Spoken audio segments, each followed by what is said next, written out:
This channel does not promote any violent, harmful, or illegal activities. All content provided by this channel is meant for an educational purpose only. আগে পুজো শুরু হতো সপ্তমীর আগের দিন সন্ধ্যেবেলায়, আর এখন পুজো শুরু হয়ে যায় মহালয়ের দিন থেকে।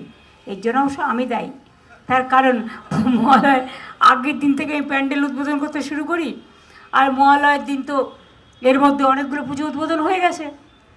আর কাল পরশুর মধ্যে সব বড় ক্লাবই আপনারা পেয়ে যাবেন, ছোটও পেয়ে যাবেন। আমার মতো অজ্ঞাত তুলসীর কজন আছে বলুন? আমি নিজের ইচ্ছে মতো যখন তখন লিখে দিই, যখন তখন সুর দিয়ে দিই, কারণ আমি তো শিল্পী নই।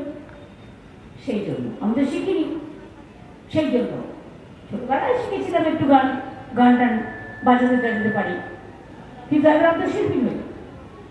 কিন্তু দেখবেন গানগুলো শুনবেন, আপনাদের ভালো লাগবে। এই যে আপনারা গানটা বাজাচ্ছিলেন ইন্দ্রনীলের, ইন্দ্রনীল গেয়েছে কথাও সুর আমার বজ্রকণ্ঠে, গাও বাংলার গান, গাও বাংলার গান। এটা আমি 1 সেকেন্ডে ওকে করে দিয়েছিলাম, এবং ওকে গান তৈরি করে দিয়ে আমি কিভাবে জানেন? হাঁটতে হাঁটতে, কোনো চিন্তা করি না কোনটা কি সুর হবে, কোনটা কি কথা হবে, জাস্ট স্পন্টেনিয়াস যেটা এসে গেলে করে গেল। আমার গানের সিডিটা কি পেয়েছি না, মানে যদি ইচ্ছে হয় চালাবো, যদি ইচ্ছে না আপনার ওরকম ব্যাপার নয়, আমার এসব ব্যাপার নেই। সোজা কথা, মানুষের যেটা পছন্দ মানুষ সেটা করবে। কে কি খাবে নিজেরা ঠিক করবে, কে কি করবে নিজেরা ঠিক করবে, কে কেউ ভাষায় কথা বলবে নিজেরা করবে।